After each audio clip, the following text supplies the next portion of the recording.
Hi everyone, welcome to my channel. आज हम करेंगे चैप्टर नंबर 4 का एक इम्पॉर्टेंट टॉपिक जो कि हमारा revaluation of assets and liabilities. देखिए, पहले हम एक बार इस पैराग्राफ को रीड करते हैं।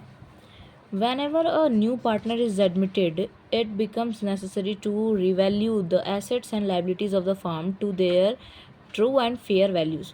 देखिए, जब भी कोई नया पार्टनर हमारे बिज़नेस में एंटर करता है तो फिर हमें ये ज़रूरत है कि जो हमारे पास एसेट्स हैं और जो हमारी लायबिलिटी है, ठीक है, लायबिलिटी क्या है, जो हमें किसी को उधार पे करना है या कुछ भी, ठीक है, लोन वगैरह चुकाना है, या एसेट्स जो हमारे पास मशीनरी है, फर्नीचर्स हैं, ठीक है, उनको क्या करना चाहिए, हमें रीवैल्यू करनी चाहिए।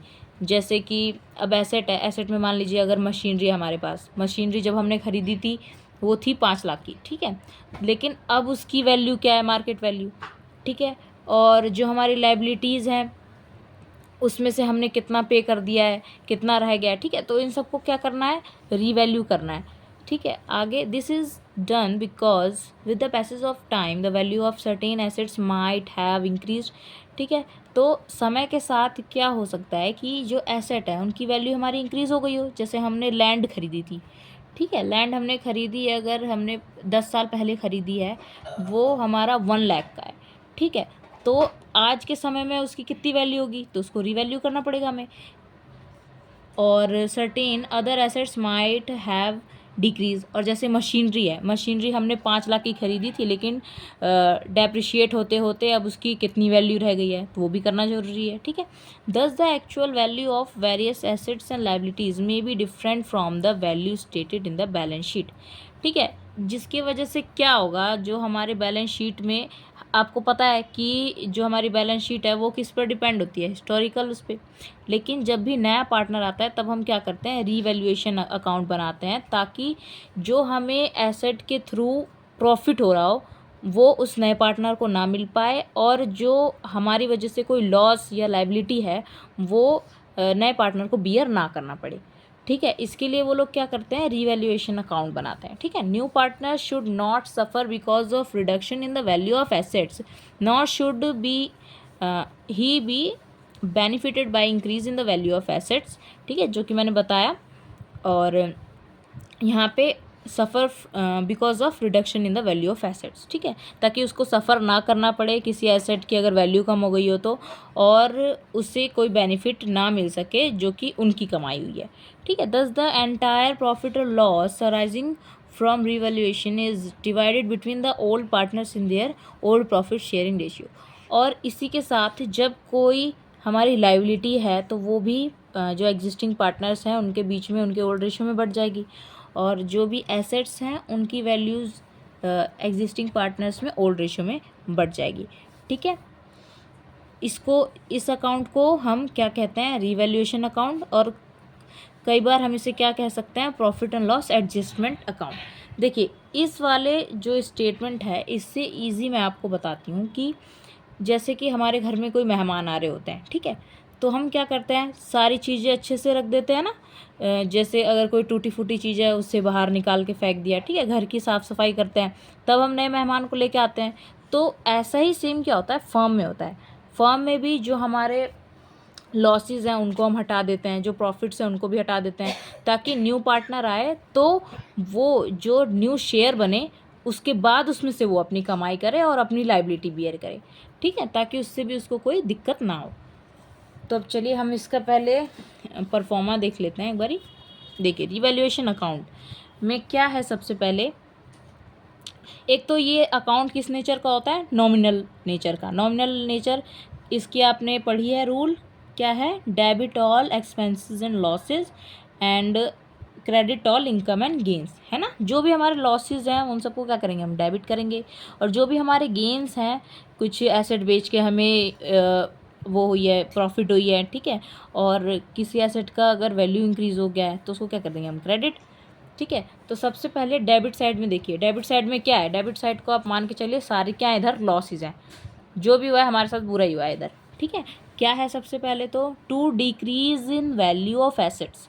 अब देखिए, किसी मशीनरी की है वैल्यू 50 लाख, अब उसकी वैल्यू डेप्रिशिएट होते होते कम हो गई है, ठीक है, तो ये क्या है, हमारे फर्म के लिए बुरी बात है, ठीक है। इससे क्या हो रहा है, हमें घाटा ही हो रहा है, तो किस साइड आया है, डेबिट साइड। ठीक है। 2 increase in value of liabilities. अब जैसे कि हम अपने पुराने अकाउंट्स चेक कर रहे थे, ठीक है, और हमें पता चल गया कि अरे ये तो एक नया पार्टनर आ गया, सॉरी एक नया हमारे पास क्रेडिटर आ गया, इसको अब हमें देना है पैसे। ठीक है। और 2 अनरिकॉर्डेड लाइबिलिटीज़। अब कोई लाइबिलिटी है, कोई लोन वगैरह निकल आया कि अरे ये भी देना था, हमने इसे रिकॉर्ड नहीं किया। ठीक है। 2 profit on revaluation transfer to old partners capital current account. ठीक है। और कोई भी प्रॉफिट, मतलब अगर हमारा क्रेडिट साइड ज़्यादा है तो प्रॉफिट किस साइड आएगा, डेबिट साइड। ठीक है। अब क्रेडिट साइड देखिए।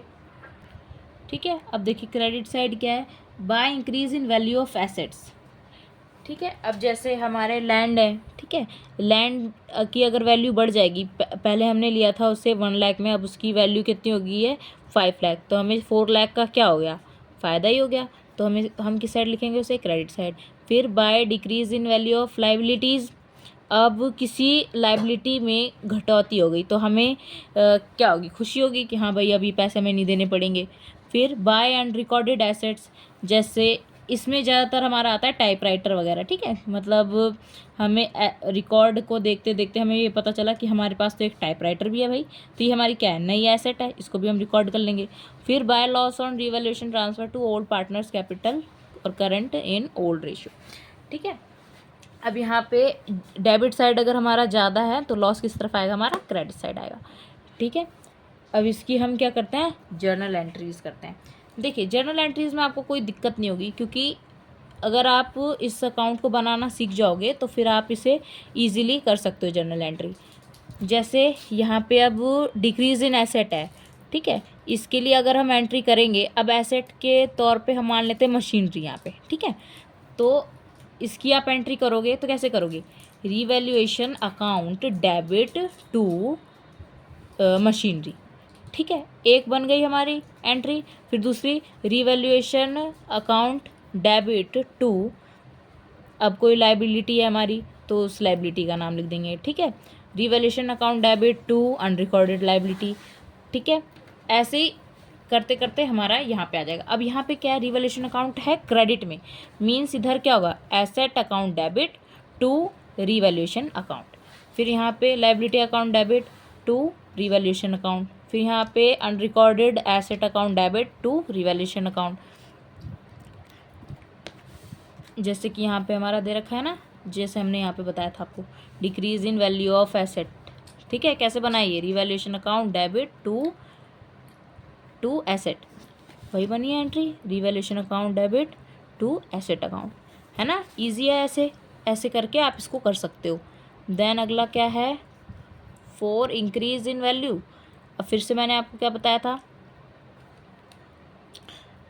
अच्छा ये इस साइड का बता रहा है, इंक्रीज इन वैल्यू। ठीक है। तो इसे हम क्या करेंगे, अब ये तो क्रेडिट में है, मतलब ये नीचे लिखा जाएगा रिवैल्यूएशन अकाउंट, ऊपर क्या लिखना है फिर हमें, asset account debit to revaluation account.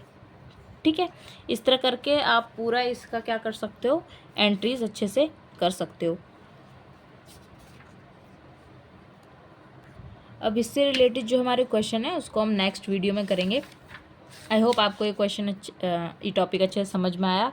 इसे हमने वैसे पिछले चैप्टर में भी किया था, बस जर्नल एंट्री नहीं की थी, इस बार हमने इसकी जर्नल एंट्री भी कर लिया। So thank you and have a nice day.